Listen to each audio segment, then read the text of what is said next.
This is not one of those prompts that's going to start with the words, "Imagine you're an expert." I built bots before they were cool.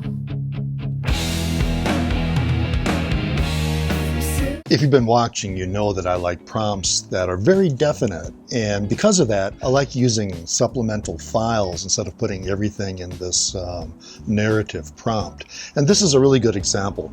In most cases, I like to use JSON because JSON is a great way to get to define what you're looking for or what you want to generate, and also how you want to get the data back.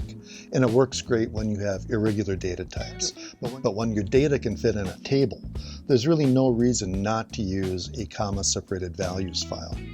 So imagine this scenario. You have discovered a source, a really good source for something. In this case, we're going to say travel umbrellas. And that's an easy one for me to do because I used it as an example in my book. So let's say we've got this great source for travel umbrellas, and we want to find out if there's actually a market for them. And we were thinking about selling these on eBay. So we want to find this type of umbrella for sale on eBay by a substantial seller, and we want to monitor what their sales are. This is far better than buying a sample lot and putting it out there and seeing if they sell.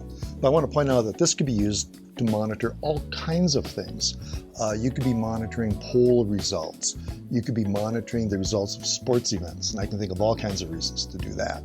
This works in a lot of different situations, not just in a competitive intelligence environment. Oh, and just for fun, we're going to do this all on my iPad. I asked ChatGPT, please identify URLs of popular black travel umbrellas on eBay. Please obtain 5. But what I'm really interested in is quantity available.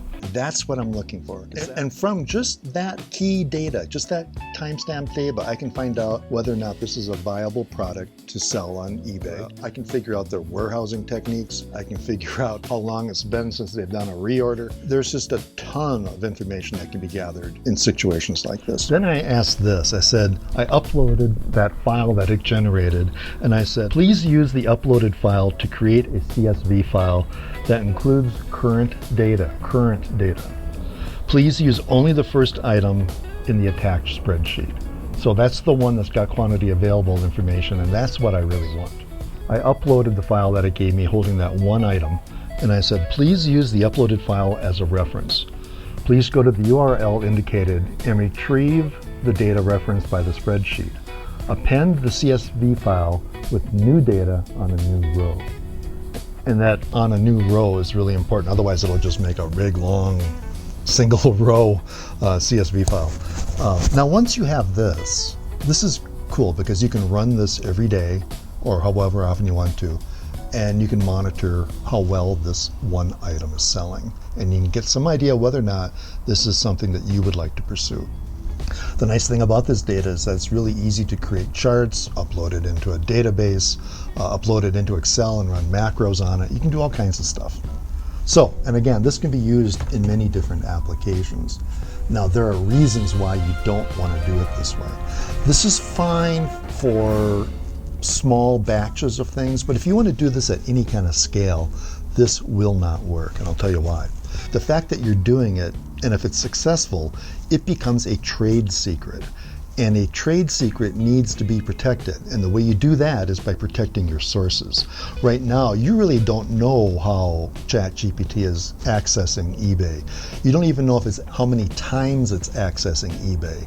And that's very dangerous because this is going to be something that becomes very easy for eBay to identify and block. And eBay is famous for doing that kind of thing.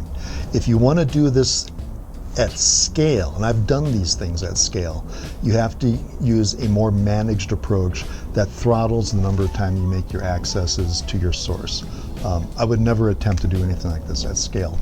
But if you're just checking out a small product, you run that script once a day, you're going to get an idea of exactly how well that or any other product really is going to sell. If you like this kind of video, go ahead.